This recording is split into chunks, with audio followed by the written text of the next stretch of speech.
ಆ ಥರ ಮಾಡ್ಲಿಕ್ಕೆ ಹೋಗ್ಬಿಟ್ಟು ಆಯಿತು ಅಂದರೆ ಇಮಿಡಿಯೇಟಾಗಿ ಬಂದಿದ್ರೆ ನಾವು ಚೆನ್ನಾಗಿ ಮಾಡ್ಕೊಡ್ಬೋದು ಅವರಿಗೆಲ್ಲ. ಸೊ ನೆಗ್ಲೆಕ್ಟ್, ಈಗ ತುಂಬ ಜನ ಹಾಗೆ ನೆಗ್ಲೆಕ್ಟ್ ಮಾಡಿಬಿಡ್ತಾರೆ, ಏನೂ ಆಗಲ್ಲ ಏನೂ ಆಗಲ್ಲ. ಆ ಥರ ಆಗಿದಾಗ ಈ ಥರ ಒಂದು ಕಾಂಟ್ರಾಕ್ಟರ್ಸ್ ಅಂತ ಹೇಳ್ತೀವಿ, ಇವ್ರಿಗೆ ರಿಲೀಸ್ ಮಾಡಿ ನಾರ್ಮಲ್ ಅಪಿಯರೆನ್ಸ್ ಥರನೂ ಕೊಡ್ಬೋದು. ಇವೆಲ್ಲ ನೆಗ್ಲೆಕ್ಟೆಡ್ ಕಾಂಟ್ರಾಕ್ಟರ್ಸ್ ಅಂತ ಹೇಳ್ತೀವಿ.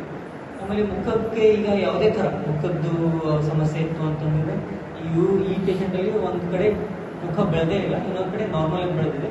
ಅವರಿಗೆಲ್ಲ ಒಂದು ಕಪ್ ತಗೋತೀವಿ ಹೊಟ್ಟೆಯಿಂದ, ಅದು ಪ್ಯೂರಿಫೈ ಮಾಡಿ ಅದು ಕಪ್ ಹಾಕಿ ಅವ್ರಿಗೊಂದು ನಾರ್ಮಲ್ ಅಪಿಯರೆನ್ಸ್ ಅಂತ ಕೊಡ್ಬೋದು.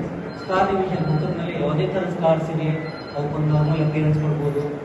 ಮೂಗು ಸೀದಾ ಕಮ್ಮಿ ಇತ್ತು, ಬೊಂಡ ಇದು ಇತ್ತು, ಮೇಲೆ ಒಂದು ಡಿಪ್ರೆಷನ್ ಥರ ಇತ್ತು, ಇವಕ್ಕೆಲ್ಲ ಒಂದು ಕರೆಕ್ಷನ್ಸ್ ಎಲ್ಲ ಮಾಡ್ಬೋದು. ಮುಖದ ಮೇಲೆ ಯಾವುದಾದ್ರೂ ಕಪ್ಪು ಮಚ್ಚೆ ಇತ್ತು ಅಂತಂದರೆ ಇದು ಒಂದು ಗೈನಕೋಮಾಸ್ಟಿ ಅಂತ ಹೇಳಿ ನಾವು ತುಂಬ ಕೇಸ್ ಮಾಡ್ತೀವಿ. ನಾರ್ತ್ ಕರ್ನಾಟಕದಲ್ಲಿ ಒಂದು ಹೈಯೆಸ್ಟ್ ನಂಬರ್ಸ್ ಅನ್ಬೋದು. ಈ ಇದರಲ್ಲಿ ಗಂಡಸರಲ್ಲಿ ಒಂದು ಎದೆ ಬೆಳೀತು ಅಂತಂದರೆ ಅದಕ್ಕೆ ನಾವು ಒಂದು ರೀಕನ್ಸ್ಟ್ರಕ್ಷನ್ ಅಂತ ಹೇಳಿ ಮಾಡಿ ಒಂದು ನಾರ್ಮಲ್ ಅಪಿಯರೆನ್ಸ್ ಥರ ಕೊಡ್ಬೋದು. ಈಗ ಪ್ರೆಗ್ನೆನ್ಸಿ ಆಗಿದ್ಮೇಲೆ ಯಾರಿಗೆ ತುಂಬ ಹೊಟ್ಟೆ ಬೆಳೆಯುತ್ತೆ, ಒಬೆಸಿಟಿ ಆಗಿದ್ಮೇಲೆ ಇದಕ್ಕೊಂದು ಕರೆಕ್ಷನ್ ಅಬ್ಡೋಮಿನೋಪ್ಲಾಸ್ಟಿ ಅಂತ ಹೇಳ್ತೀವಿ. ನಾರ್ಮಲ್ ಅಪಿಯರೆನ್ಸ್, ಭಾಳ ಲೈಫ್ ಚೇಂಜಿಂಗ್ ಸರ್ಜರೀಸ್ ಅಂತ ಹೇಳ್ತೀವಿ ಇವೆಲ್ಲ. ಆಮೇಲೆ ಈಗ ಕೈ ಕಟ್ಟಾಯಿತು, ಪೂರ್ತಿನೇ ಕಟ್ಟಾಯಿತು, ನಾವು ಒಂದು 6 ಗಂಟೆ ಒಳಗಡೆ ನಾವು ಹಾಸ್ಪಿಟಲ್ಗೆ ತೊಗೊಂಡ್ಬರ್ಬೇಕು ಅಂತ ಹೇಳ್ತೀವಿ. ಇದು ಒಂದು ಕೈ ಕಟ್ಟಾಗಿರೋ ಕೇಸ್ ನೀವು ನೋಡ್ಬೋದು, ಪೂರ್ತಿ ಕಟ್ಟಾಗಿತ್ತು. ಕಟ್ಟಾಗಿದ ಮೇಲೆ ನಾವು ಇದೊಂದು 8 to 10 hours ಮ್ಯಾರಥಾನ್ ಸರ್ಜರಿ ಆಯಿತು. ಆಮೇಲೆ ಮರುಜೋಡಣೆ ಮಾಡಿದ್ವಿ. ಮರುಜೋಡಣೆ ಮಾಡಿದಾದ್ಮೇಲೆ ಇದೊಂದು ಫೈನಲ್ ಅಪಿಯರೆನ್ಸ್. ಸೊ ಫಿಂಗರ್ ಕಟ್ಟಾಗಿತ್ತು ಅಂತಂದರೆ ಅದನ್ನು ಸೇಮ್ ಒಂದು 6 hours ಒಳಗಡೆ ನಾವು ಹಾಸ್ಪಿಟಲ್ ಒಳಗಡೆ ಬಂದಿದ್ದರೆ ನಾವು ಇದೆಲ್ಲ ಮರುಜೋಡಣೆ ಮಾಡ್ಬೋದು. ಮರುಜೋಡಣೆ ಮಾಡಿ ಒಂದು ಫೈನಲ್ ಅಪಿಯರೆನ್ಸ್ ಈ ಥರ ಕೊಡ್ಬೋದು. ಸೊ ಈಗ ಇದು ಒಂದು ಇನ್ನೊಂದು ಪೇಷಂಟ್ ಸ್ಕಾಲ್ ಪ್ರೀಪ್ಲಾಂಟ್ ಅಂತ ಹೇಳ್ತೀವಿ. ಅಂದರೆ ಒಂದು ಮಷೀನಲ್ಲಿ ಕೂದಲು ಸಿಗಿಬಿದ್ದು ಕೂದಲು ಚರ್ಮದ ಜೊತೆನೇ ಕಿತ್ತೋಗಿತ್ತು. ಅವರಿಗೆ ಒಂದು 12 hours ಸರ್ಜರಿ ಮಾಡಿ ಇದೊಂದು ಮರುಜೋಡಣೆ, ಇದು ಆಕ್ಸಿಡೆಂಟ್ಗಿಂತ ಮೊದಲಿಂದು, ಇದು ಆಕ್ಸಿಡೆಂಟ್ ಆಗಿದ್ಮೇಲೆ ಇದು ಆಲ್ಮೋಸ್ಟ್ ನಿಯರ್ ನಾರ್ಮಲ್ ಅಪಿಯರೆನ್ಸ್ ಕೊಡ್ಬೋದಾಗಿತ್ತು. ಸೊ ನಾವು ಒಂದು ಟ್ಯೂಬೋಪ್ಲಾಸ್ಟಿ ಅಂತ ತುಂಬ ಕಾಮನ್ ಸರ್ಜರಿ, ಮೈಕ್ರೋಸ್ಕೋಪಿಕ್ ಟ್ಯೂಬೋಪ್ಲಾಸ್ಟಿ. ಈಗ ಗರ್ಭ ಏನು ಮಕ್ಕಳು ಬೇಡ ಅಂತ ಕಟ್ ಮಾಡಿರ್ತಾರೆ ಟ್ಯೂಬೆಕ್ಟಮಿ ಅಂತ ಹೇಳಿ, ಅದು ಮತ್ತೆ ಮರುಜೋಡಣೆ ಮಾಡೋಕ್ಕೆ ನಾವು ಒಂದು ಮೈಕ್ರೋಸ್ಕೋಪಿಕ್ ಟ್ಯೂಬೋಪ್ಲಾಸ್ಟಿ ಅಂತ ಹೇಳಿ ಮಾಡ್ತೀವಿ.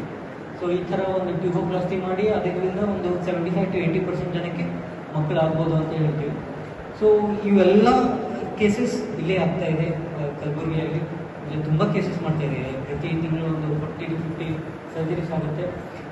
ನಮ್ಮ ಉದ್ದೇಶ ಏನು ಅಂತಂದರೆ ಕಲಬುರಗಿ ಒಂದು ಹೆಲ್ತ್ ಹಬ್, ಪ್ಲಾಸ್ಟಿಕ್ ಸರ್ಜರಿಗೋಸ್ಕರ ಗೊತ್ತಾಗಬೇಕು. ಆಮೇಲೆ ಮುಂದೆ ಬರುವ ದಿನದಲ್ಲಿ ಟ್ರಾವೆಲ್ ಕನ್ವೀನಿಯನ್ಸ್ ಆಗಬೇಕು.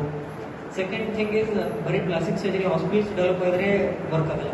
ಅದ್ರ ಜೊತೆಗೆ ಟ್ರಾವೆಲ್, ಹೋಟೆಲ್ಸ್, ಬೇರೆ ಸ್ಟೇ, ಲಾಜಸ್ ಎಲ್ಲ ಚೆನ್ನಾಗಬೇಕು. ಅಂದರೆ ನಾವು ಒಂದು ಇಂಟರ್ನ್ಯಾಷನಲ್ ಪೇಷಂಟ್ಸ್ ತರ್ಬೋದು, ಬೇರೆ ಕಡೆಯಿಂದ ಪೇಷಂಟ್ಸ್ ಬರ್ಬೋದು, ಎಲ್ರಿಗೂ ಎಕನಾಮಿ ಬೆಳೆಯುತ್ತೆ ಅಂತ ಹೇಳ್ತೀವಿ. ಆಮೇಲೆ ಇನ್ನೊಂದು ಹಾನೆಸ್ಟ್ ರಿಕ್ವೆಸ್ಟ್, ಈಗ ಹಾಸ್ಪಿಟಲಲ್ಲಿ ನಾವು ಚೆನ್ನಾಗಿ ಮಾಡಬೇಕು ಅಂದರೆ ನಾವು ಚೆನ್ನಾಗಿ ಸ್ಟಾಫ್ ಇರಬೇಕು, ಚೆನ್ನಾಗಿ ಎಕ್ವಿಪ್ಮೆಂಟ್ಸ್ ಇರಬೇಕು, ಎಲ್ಲ ಅದಕ್ಕೆಲ್ಲ ಇನ್ವೆಸ್ಟ್ಮೆಂಟ್ಸ್. ಸೊ ಪೇಷಂಟ್ಸ್ ನೀವೆಲ್ಲರೂ ಒಂದು ಹೆಲ್ತ್ ಇನ್ಶೂರೆನ್ಸ್ ಕಂಪಲ್ಸರಿ ಒಂದು ಬೈ ಮಾಡಲೇಬೇಕು ಅಂತ ಹೇಳಿ ರಿಕ್ವೆಸ್ಟ್ ಮಾಡಿ ನನ್ನೊಂದು ಸ್ಮಾಲ್ ಟಾಕ್ ಇಲ್ಲಿಗೆ ಮುಗಿಸ್ತೀನಿ. ಧನ್ಯವಾದಗಳು ಸರ್. ಸುದೀರ್ಘವಾಗಿ ಈ ಪ್ಲಾಸ್ಟಿಕ್ ಸರ್ಜರಿ, ಅದರ ಮರುಸ್ಥಾಪನೆ, ಅಂಗಾಂಗ ರಕ್ಷಣೆ ಮತ್ತು ಆರೈಕೆ, ಕ್ಯಾನ್ಸರ್ ಮತ್ತು ಅಪಘಾತ ನಂತರದ ಮರುಸ್ಥಾಪನೆ, ಮತ್ತೆ